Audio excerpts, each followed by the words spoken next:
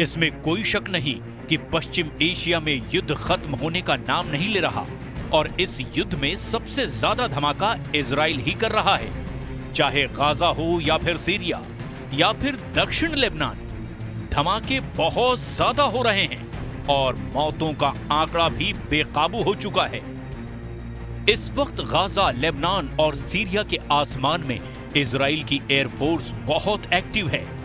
Israel के F-15 fighter jet लगातार उड़ान भर रहे हैं और इनको ऐसे ऐसे बमों से लैस किया गया है जिससे ऐसे धमाके हो रहे हैं जिसकी गूंज तेहरान तक पहुंच रही है।